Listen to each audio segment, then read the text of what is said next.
Well, hey kids, welcome to another at-home edition of our Kidz Church service. We have just two fantastic verses left, just two.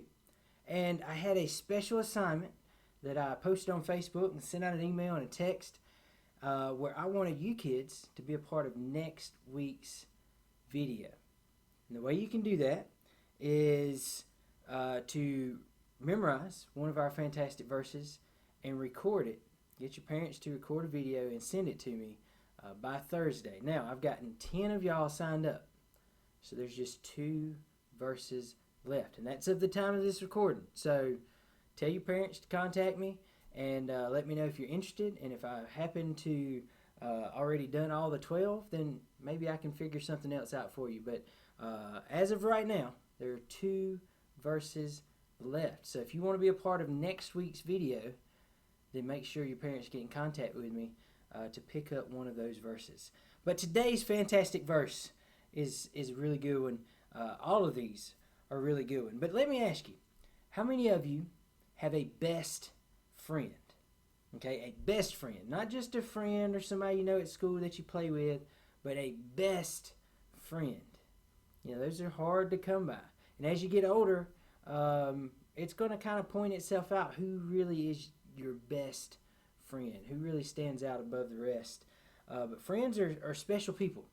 And I want you to think about that best friend. I want you to think about that person when you met them. Maybe it was your first day of school and you're all scared, and maybe you've cried a little bit because mom and dad or grandparent or somebody's left you at school and you think maybe they're never coming back again. But then there's this other person in there. And maybe y'all have some of the same likes. Maybe you like the same cartoons. Maybe you like playing the same games. Maybe you play the same sport. Whatever it is, but you have this connection that just grows and grows and grows year after year, and you become best friends. It's one of the best things that happen, is to have that best friend, somebody you can rely on, somebody you can depend on, somebody that loves you and you love them and you want to take care of them and they want to take care of you. Having a best friend is awesome. And so today, our fantastic verse and our story to go with it is about best friends. And it's about what we should do for each other, having those friends.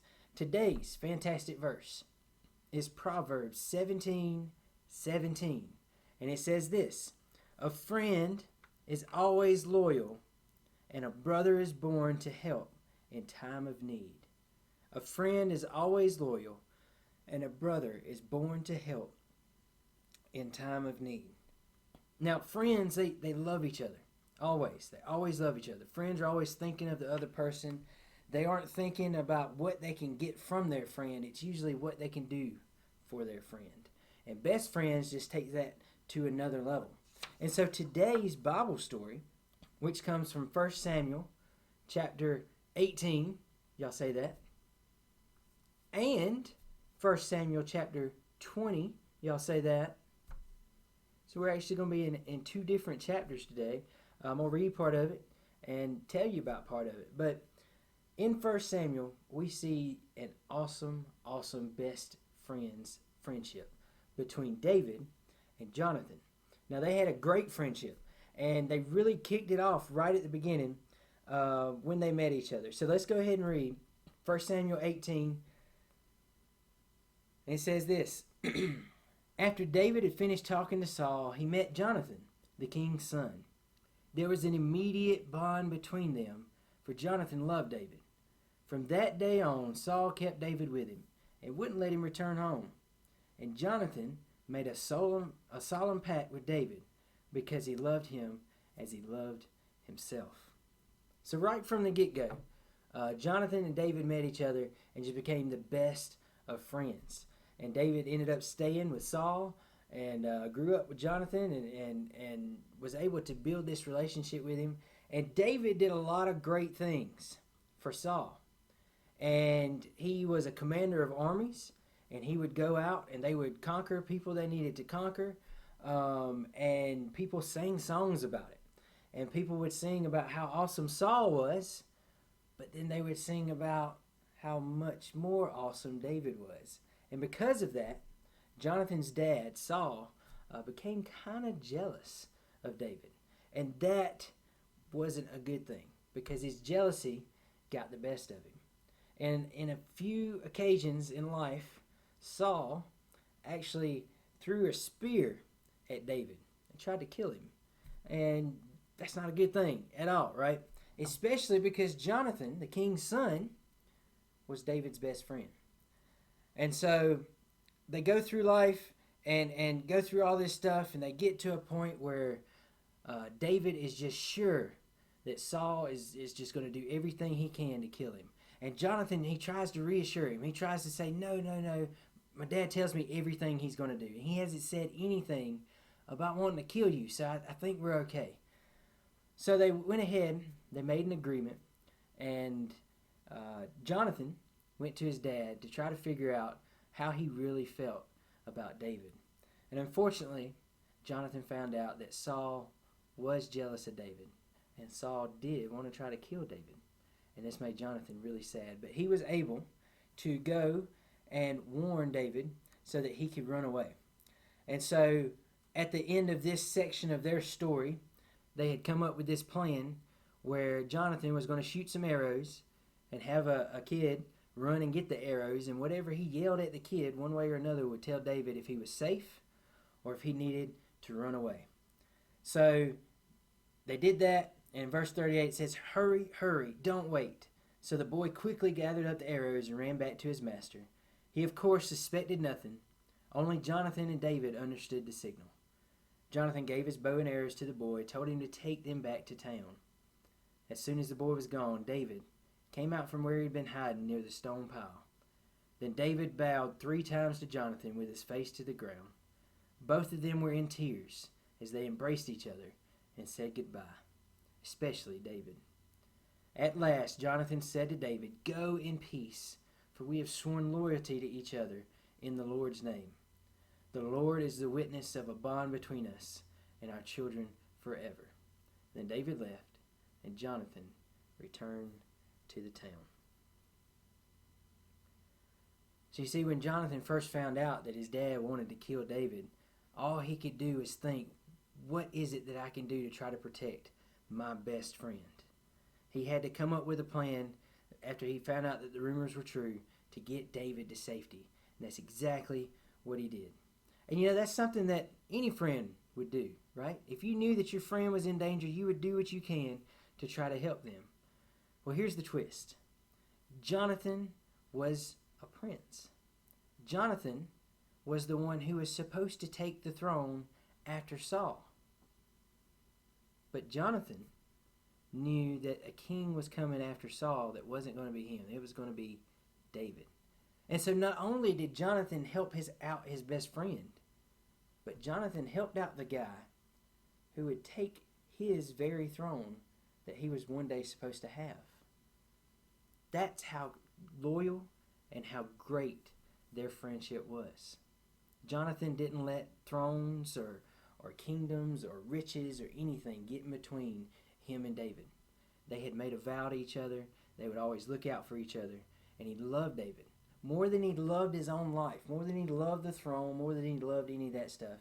And he would do anything to try to help David survive and try to help David to be able to keep growing into a man who would one day become the king.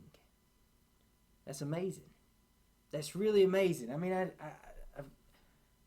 I see this story, and I just couldn't imagine having a kingdom that's going to be mine one day and giving it all up just because I love my best friend more. That takes some real love and some real faith in that person. So the story of Jonathan and David is a really good one. And it's about best friends, looking out for each other, being loyal to each other. And the story of David is an extraordinary one. It really, really is. And it happened. The things that David was able to accomplish, he eventually became king. All of that stuff happened because Jonathan looked out for him. Because his best friend wanted him to survive and wanted him to be king. And I think that's awesome. But here's the deal. If you want to have good friends, you have to be a good friend. If you want to have good friends, you have to be a good friend. You have to love them enough to put their needs in front of your own. Sometimes it may mean doing something that you don't really think's that fun, but you know your best friend, or even your friends, you know that they would love doing it. So you decide, well, I'm going to sacrifice my time, I'm going to sacrifice what I want, and I'm going to try to help them to see how much I love them and how much I want to be friends with them. And here's the deal. If we're good friends to people and we become good friends with them, then that friendship is going to blossom. And if you are allowing Jesus to be a part of your life, guess what? You're going to be able to be a great example for those good friends. And that's what we got to do. That's exactly what we got to do. If we've got the love of Jesus in our life and we've accepted him, and we want other people to see that, and we want other people to experience that, then you've got to be a good friend. You've got to do what you can to build those relationships so that they can see how much Jesus loves them too. That's why it's so important to have these friends. So today's fantastic verse, Proverbs 17:17, says, "A friend is always loyal, and a brother is born to help in time of need." Always loyal. Always be a good friend. And that is how you will have good friends. And that is how we can share Jesus with each other.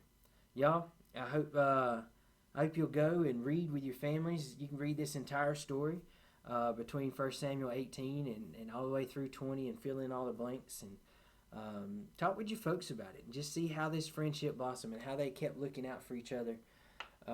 It's really, really cool friendship. And it's one that teaches us we should always be loyal, no matter what. So one more fantastic verse left. As of right now, I have 2 verses left for you to make your way into next week's video. So if you're interested in that, get your folks to contact me so that we can get you a verse assigned. And if we run out of verses, maybe there'll be something else we can do, or we can get you in the video somehow. But just tell them to contact me. Hope to see y'all. I miss y'all. I love you. But we'll see you next time.